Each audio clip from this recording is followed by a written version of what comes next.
ফের দুর্ঘটনার কবলে পড়ল ট্রেন। এবার মালদার হরিশ্চন্দ্রপুরে বেলাইন হলো মালগাড়ি। শুক্রবার সকাল 11:15 নাগাদ এনজিপি থেকে কাটিহার যাওয়ার সময় দুর্ঘটনার কবলে পড়ে তেল বোঝাই মালগাড়িটি।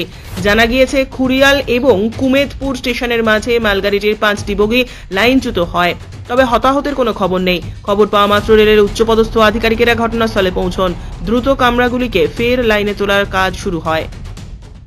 যে গাড়িটা পেট্রোল আর ডিজেলের গাড়ি আছে, সেটা কুমেদপুর হয়ে কাঠিয়ার যেত। এই আমাদের কুমেদপুর লাইনে 5টা বগি নেমে গেছে। আমাদের এখানে এখন কাজ করানো হচ্ছে, প্লাস এখন সব লাগে ভিড়ে এখানকার বাসিন্দা প্লাস আমরা লেবার মজদুর যত আছে সবাই ভিড়ে আছি।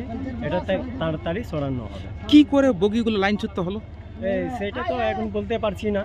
কোনো কি বৃষ্টির কারণে কি ধসের জন্য কি এই বগি নেমে গেছে? আমাদের এখন জানা নাই এখন নষ্ট হয়েছিল নাকি, আমরা শুনতে পেয়েছি আসেছি।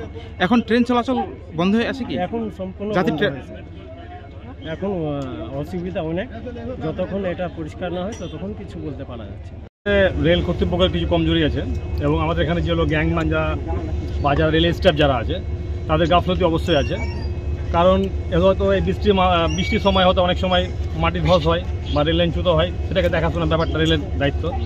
সেগুলো কিন্তু দেখাশোনা হচ্ছে না, রেলের কোনো কর্ণপাতই নেই সে ব্যাপারে। হ্যাঁ, বিশেষ করে কিছুদিন আগে বেশ জুলাই মাসে 4-5টা ঘটনা ঘটলো। আপনার শিলিগুড়িতে হলো একটা, বাকি আপনার বিভিন্ন জায়গায় হাওড়া এক্সপ্রেসে একটা ঘটনা ঘটলো, সেখানে অনেক মানুষ মারা গেল। তবুও গভর্নমেন্টে বা রেলের কোনো কর্ণপাত হচ্ছে না। Bureau report, news today.